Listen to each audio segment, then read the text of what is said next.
तो last part में Goku मान जाता है जूलिया से ट्रेन होने के लिए। वहीं दूसरी तरफ ग्रैंड प्रिस्ट भी लॉर्ड ज़ेनो को मना लेता है कि वो यूनिवर्स 7 की देख रेख करेगा। अब उसके आगे, लेकिन उससे पहले तुम वीडियो को लाइक करो, और अगर तुम्हें ऐसी ही स्टोरीज़ और मूवीज़ देखना पसंद है तो चैनल को भी सब्सक्राइब कर देना ताकि आगे आने वाली वीडियोस तुम्हें सबसे पहले मिल सकें। खैर, तो जूलिया गोकू को लेकर के जाती है एक अरीना में। वो अरीना देखने में एकदम टूर्नामेंट ऑफ पावर के अरीना जैसा लग रहा होता है। गोकू कहता है, वो ये अरीना देख करके तो मुझे टूर्नामेंट ऑफ पावर याद आ गया।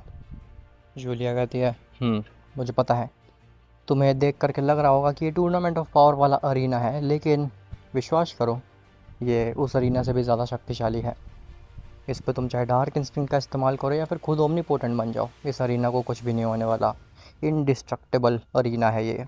खैर, तो मैंने तुम्हारी डार्क इंस्टिंक्ट की कैपेबिलिटी देखी है कि कैसे तुम 1 सेकंड के लिए डार्क इंस्टिंक्ट में जाते हो और वार करके वापस आ जाते हो। लेकिन अब मैं देखना चाहती हूँ कि तुम पूरी तरीके से डार्क इंस्टिंक्ट में रहते हो तो फिर क्या बन जाते हो। मुझे देखना है कि आखिर तुम्हारी ट्रू डार्क इंस्टिंक्ट वाली फॉर्म कितनी शक्तिशाली है, ताकि मैं तुम्हें सही से ट्रेन कर सकूं। गोकू कहता है, मैं उस फॉर्म में नहीं जाने वाला। उस फॉर्म में जाने के बाद में मैं आउट ऑफ कंट्रोल हो जाता हूँ, मैं कुछ भी करने लगता हूँ। जूलिया कहती है, चिंता मत करो, यहाँ पे डिस्ट्रॉय करने के लिए कुछ भी नहीं है, और तुम मेरे सामने खड़े हो, डार्क इंस्टिंक्ट के मास्टर के सामने, तो चिंता की कोई बात नहीं है। तुम पूरी तरीके से अपनी ट्रू फॉर्म में जा सकते हो। मैं चाहती हूँ कि तुम हर समय अपनी डार्क इंस्टिंक्ट फॉर्म में रहो, उसको अपना बॉडी का पार्ट बना लो, ताकि तुम डार्क इंस्टिंक्ट को हर समय ही यूज़ कर सको। गोकू कहता है, लेकिन वो चीज़ ख़तरनाक है, तुम भी जानती हो इस बात को। डार्क इंस्टिंक्ट एक करप्टेड फॉर्म है, और अगर मैं उसको अपनी बॉडी में पार्ट दे दूँगा, अपने ऊपर कंट्रोल दे दूँगा थोड़ा सा, तो फिर वो मेरे दिमाग को भी करप्ट कर देगी और मैं तुम्हारी तरह एक ईविल डीमन बन जाऊँगा, जो कि मुझे नहीं बनना। जूलिया कहती है, किसने कहा कि मैं ईविल हूँ? हाँ, तुम्हें लगता है कि मैं डीमन हूँ? मैं चाहती तो बीरस और वीस को मार डालती जब मैं तुम्हें वहाँ से ले जाने आई थी, लेकिन मैंने उन्हें ज़िंदा छोड़ दिया। क्या तुम्हें स्टिल लगता है कि मैं एक डीमन हूँ? और डार्क इंस्टिंक्ट कोई डिमोनिक फॉर्म नहीं है जिसका इस्तेमाल करके तुम कोई डीमन बन जाओगे या फिर बीस्ट बन जाओगे। डार्क इंस्टिंक्ट एक प्योर फॉर्म है जिसका इस्तेमाल करके तुम हर वो चीज़ कर सकते हो जो तुम करना चाहो। कोको कहता है, अगर ऐसा है तो फिर वो डीमन फॉर्म जब भी मेरे ऊपर कंट्रोल पाती है तो फिर कुछ ना कुछ हादसा क्यों हो जाता है। जब टूर्नामेंट ऑफ पावर में मैं डार्क इंस्टिंक्ट में गया था तो मैंने जिरेन को पूरी तरीके से डिस्ट्रॉय कर दिया था, मार डाला था। और जब मैं अर्थ पे अपनी डार्क इंस्टिंक्ट में गया था तो फिर मैंने बू को मार डाला। आखिर ऐसा क्यों? जूलिया कहती है, ऐसा है इसलिए क्योंकि तुम डार्क इंस्टिंक्ट को संभाल नहीं पा रहे हो सही से। अगर एक बार तुम डार्क इंस्टिंक्ट को पूरी तरीके से मास्टर करना सीख जाओगे तो फिर तुम अपने दिमाग, अपने कॉन्शियसनेस के हिसाब से डार्क इंस्टिंक्ट का सही या फिर गलत इस्तेमाल कर सकते हो। तुम्हें क्या लगता है जो मार्सेला थी वो कुछ गलत करना चाह रही थी? बिल्कुल नहीं। वो बस चाहती थी स्ट्रॉन्ग बनना और लॉर्ड ग्रैंड प्रीस्ट को रिप्लेस करना, ताकि वो ज़ेनो को और अच्छे से सर्व कर सके। लेकिन ग्रैंड प्रीस्ट ने और ज़ेनो ने ऐसा शो किया कि मार्सेला एक डीमन थी और उसे मार डाला। इवन उसने जिस जिस यूनिवर्स के बीइंग्स को भी सिखाया था डार्क इंस्टिंक्ट, उन सबको भी मार डाला उनके यूनिवर्सेस के साथ में।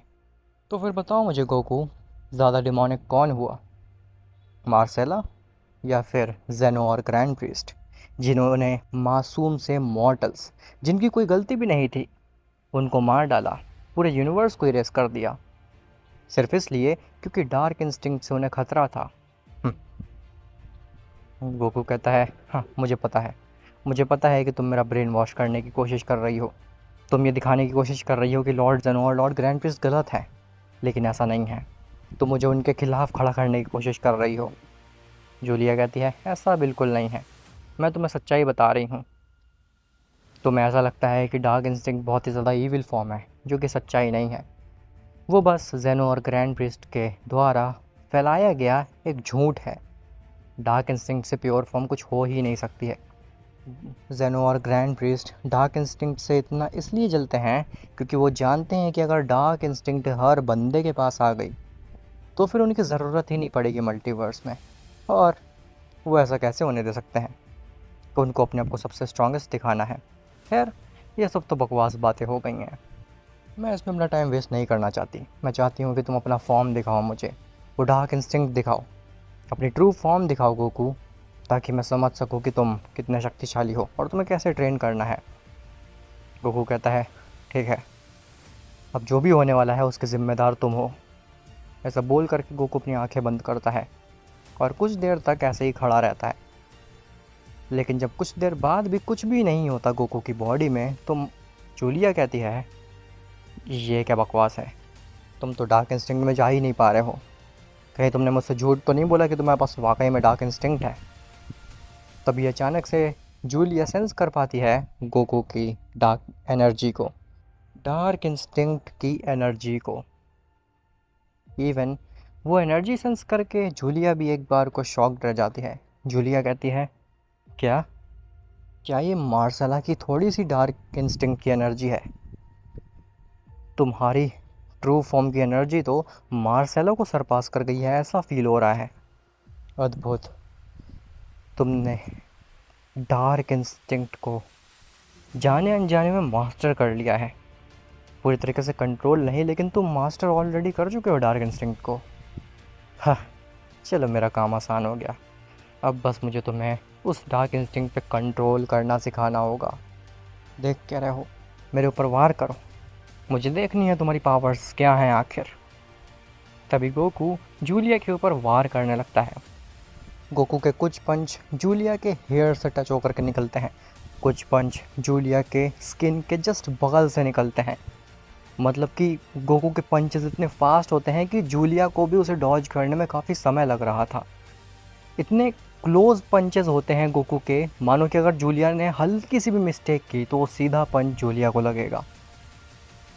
जूलिया सोचती है अद्भुत, इसकी स्पीड, इसकी पावर, दोनों ही एक दूसरे को काफ़ी अच्छे से कॉम्प्लीमेंट कर रही हैं। ये तो डार्क इंस्टिंक्ट को काफ़ी अच्छे से मास्टर कर गया है। मुझे काफ़ी ज़्यादा फोकस होना पड़ रहा है इसके अटैक को डॉज करने के लिए। पहले मुझे इसे अपने होश में लाना होगा, इससे पहले कि ये आउट ऑफ कंट्रोल हो जाए। जूलिया ये सोच रही होती है, तभी अचानक से गोकू का एक पंच जूलिया के फेस पे पड़ता है और जूलिया ज़मीन में गिर जाती है। जूलिया कहती है ये क्या हुआ, मुझे जल्द से जल्द तुम्हें होश में लाना होगा। ऐसा बोल करके जूलिया खड़ी होती है और वो गोकू के पंचेस को रोकने की कोशिश करती है, गोकू के ऊपर वार करके उसको शांत करने की कोशिश करती है। लेकिन गोकू अनस्टॉपेबल हो चुका था। वो ना ही जूलिया के ऊपर वार करना रोक रहा था और ना ही उसके ऊपर जूलिया के पंचेस का कुछ असर हो रहा था। मानो कि गोकू अब मॉर्टल रहा ही ना हो। उसकी बॉडी एक पत्थर बन चुकी थी और जूलिया के पंचेस का कुछ भी फ़र्क नहीं हो रहा था उसकी बॉडी पे। जूलिया कहती है अब इसे रोकने के लिए मुझे अपनी ट्रू ब्लैक फॉर्म दिखानी होगी। ऐसा बोल करके जूलिया थोड़ा सा दूर होती है गोकू से और रेज करके अपनी ट्रू ब्लैक फॉर्म में ट्रांसफॉर्म होती है।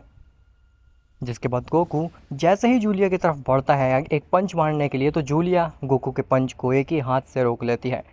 जिसके बाद जूलिया गोकू के हाथ को अपनी तरफ खींचती है और उसके नेक पे एक ज़ोरदार पंच मारती है, जिससे कि गोकू अनकॉन्शियस होकर के अपनी बेस फॉर्म में आकर के वहीं पे गिर जाता है और जूलिया भी अपनी नॉर्मल फॉर्म में आकर के वहीं पे बैठ जाती है। जूलिया कहती है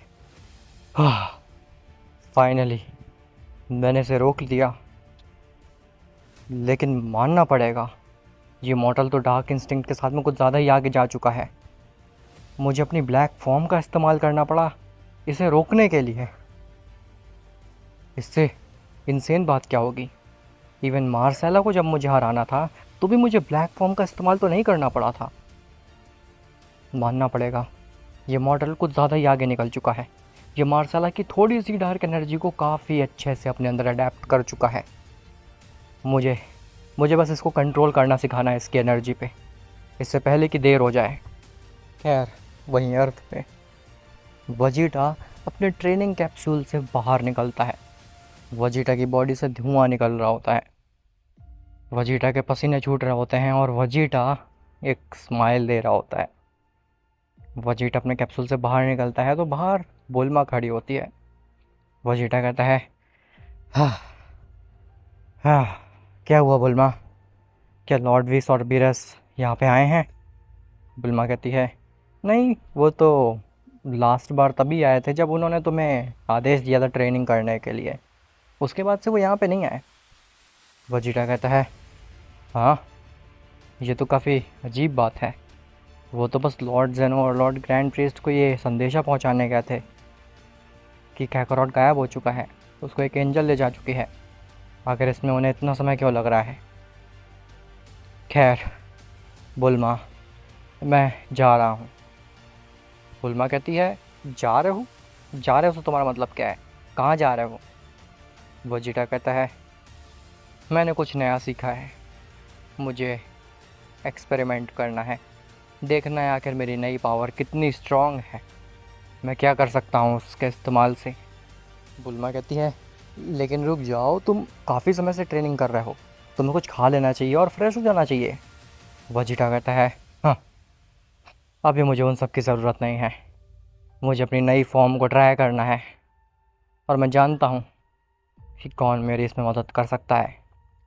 ऐसा बोल करके वजीटा वहाँ से गायब हो जाता है और पहुँचता है एंड्रॉयड 17 के आइलैंड पे, जहाँ पे एंड्रॉयड 17 वजीटा को वहाँ पे देख करके खुश होता है। एंड्रॉयड 17 कहता है, ओह, तुम्हारा स्वागत है मेरे घर में। मुझे माफ़ करना, मेरे पास कोई बड़ा सा एयर कंडीशनर वाला घर नहीं है, लेकिन मेरे पास नेचर है, तुम यहाँ रह सकते हो, ये जगह काफ़ी अच्छी है, मुझे तो प्यार है इस जगह से। वजीटा कहता है, मैं यहाँ पे रहने नहीं आया हूँ, तुम्हारा शुक्रिया, मैं तुमसे फ़ाइट करने आया हूँ। मैंने एक नई फॉर्म सीखी है और मैं देखना चाहता हूँ कि ये उस फॉर्म की पावर्स क्या हैं, मैं कितना फास्ट हो चुका हूँ। एंड्रॉयड 17 कहता है, ओह, इसका मतलब है कि तुम मेरे ऊपर टेस्टिंग करने आए हो अपनी नई फॉर्म का। वजीटा स्माइल देता और कहता है, हाँ, तुम ठीक समझे। ऐसा बोल करके वजीटा रेज करता है और वो एक ग्रीनिश फॉर्म में ट्रांसफॉर्म होता है। वजीटा का जो ऑरा होता है वो एकदम ग्रीन होता है और चमकीला होता है। वजीटा के ऑरे में ग्लिटर से महसूस होते हैं, उसके बाल पूरी तरीके से डार्क ग्रीन होते हैं। एंड्रॉयड 17 कहता है, "हाँ, ये कौन सी फॉर्म है? Super Saiyan green? तुम सेयन हमेशा ऐसे ही फॉर्म अचीव करते हो जो कि अलग अलग कलर्स की होती है, आखिर इसका नाम क्या है वजीटा?" वजीटा कहता है, इसका नाम फ़िलहाल मैंने अभी सोचा नहीं है, तुमसे फ़ाइट करने के बाद मैं सोचूंगा। जिसके बाद वजीटा अपनी आंखें बंद कर लेता है और कहता है, मुझ पर वार करो। एंड्रॉयड 17 कन्फ्यूज़ होता है। एंड्रॉयड 17 कहता है, क्या तुम अपनी आंखें बंद किए हुए हो और चाहते हो मैं तुम्हारे ऊपर वार करूं? वजीटा कहता है, हाँ, मैं चाहता हूं तुम मेरे ऊपर वार करो। एंड्रॉयड 17 कहता है, एज योर विश। जिसके बाद एंड्रॉयड 17 वजीटा पे वार करता है तो वजीटा एंड्रॉयड 17 के पंच को डॉज कर जाता है, वो भी बिना आँख खोले। एंड्रॉयड 17 शॉक्ड रहता है ये चीज़ को देख करके। जिसके बाद एंड्रॉयड 17 बिना अपने आप को होल्ड बैक किए लगातार वार करने लगता है वजीटा के ऊपर। लेकिन वजीटा अपनी आंखें बंद किए हुए था, फिर भी सारे अटैक को ऐसे डॉज करता है मानो कि उसके पास में अल्ट्रा इंस्टिंक्ट हो। जिसके बाद एंड्रॉयड 17 पीछे होता है और की ब्लास्ट मारने लगता है वजीटा के ऊपर, लेकिन वजीटा उन की ब्लास्ट को भी काफ़ी इजीली डॉज करने लगता है। एंड्रॉयड 17 को समझ नहीं आता कि आखिर अब वो करे क्या, वो कैसे वार करे वजीटा के ऊपर। तो वजीटा को कंफ्यूज करने की कोशिश करता है।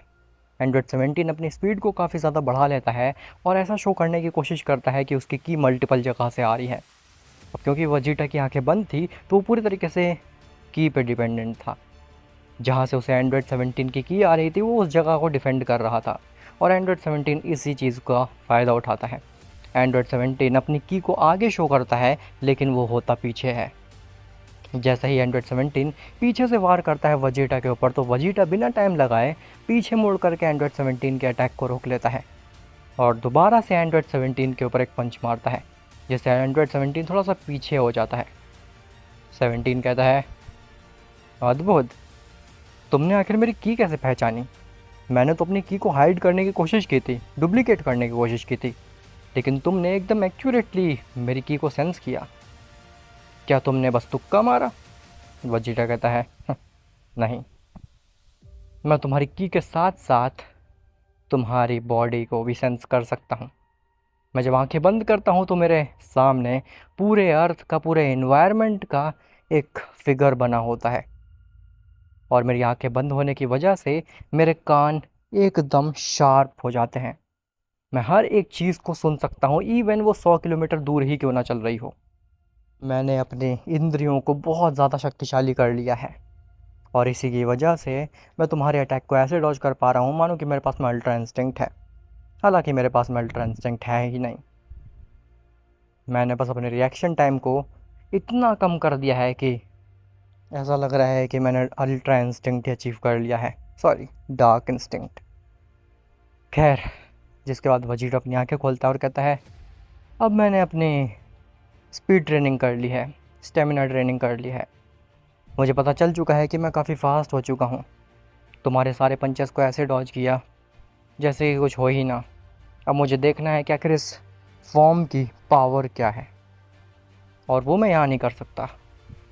उसके लिए मुझे कहीं और जाना होगा। 17 कहता है, तुम कहाँ जाने की बात कर रहे हो? किसी दूसरे कोने में अर्थ के?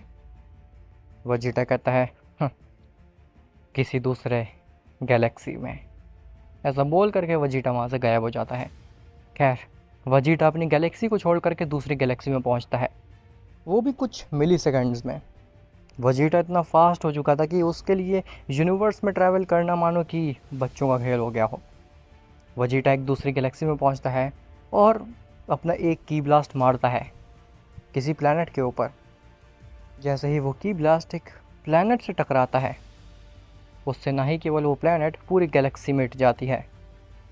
इतना बड़ा धमाका होता है कि वजीटा भी नहीं देख पाता उसे, और उसे उस गैलेक्सी से बाहर निकलना होता है।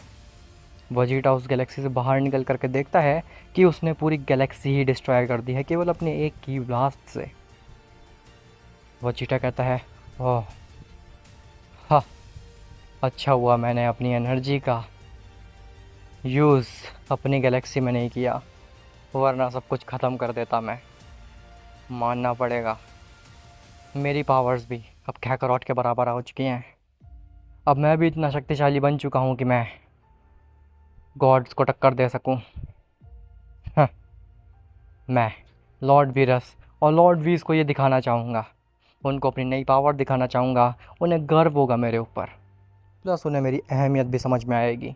उन्हें समझ में आएगा कि कैकरॉट ही सब कुछ नहीं है, वजीटा असली प्रिंस है, और वजीटा सबसे शक्तिशाली है इस मॉर्टल रेल्म में। ऐसा बोल करके वजीटा वीरस के प्लेनेट पे जाता है, लेकिन वो पूरा प्लेनेट खाली होता है, ना वहाँ पे वीरस होता है ना वीस। वजीटा कंफ्यूज होता है। वजीटा कहता है, क्या? अ, ना यहाँ लॉर्ड वीरस है और ना लॉर्ड वीस, आखिर वो गए कहाँ पे? तभी वहाँ पे ग्रैंड प्रीस्ट आता है और कहता है, मैं बताता हूँ आखिर वो कहाँ गए। वजीटा ग्रैंड प्रीस्ट को देखता है तो थोड़ा सा कंफ्यूज रहता है।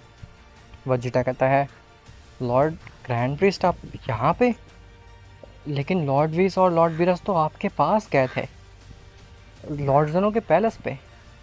वो कहाँ पे हैं और आप यहाँ पे क्या कर रहे हैं? ग्रैंड प्रीस्ट कहता है, "हम्म, लगता है तुम्हें सब कुछ पता है। इसका मतलब है कि मुझे तुम्हें भी रास्ते से हटाना होगा।" वजीटा कहता है, रास्ते से हटाना होगा से आपका क्या मतलब है आखिर? अब आखिर क्या वजीटा ग्रैंड प्रिस्ट के जाल में फंस जाएगा, और क्या ग्रैंड प्रिस्ट वजीटा को भी वॉइड में फेंक देगा? वहीं दूसरी तरफ गोकू का क्या होने वाला है? आखिर कितना समय लगेगा उसे अपनी डार्क इंस्टिंक्ट को कंट्रोल करने में? और क्या जो जूलिया ने कहा वो एकदम सही था कि ग्रैंड प्रिस्ट और जेनो केवल डरते हैं डार्क इंस्टिंक्ट से, इसीलिए उसको गलत बता रहे हैं? या फिर डार्क इंस्टिंक्ट वाकई में गलत है और जूलिया गोकू को मैनिपुलेट करने की कोशिश कर रही है? वेल जो भी सच्चाई हो वो तो तुम्हें पता चलेगी नेक्स्ट पार्ट में। उम्मीद करता हूँ तुम्हें आज का पार्ट अच्छा लगा होगा। मिलता हूँ तुमसे नेक्स्ट पार्ट में। तब तक के लिए बाय बाय।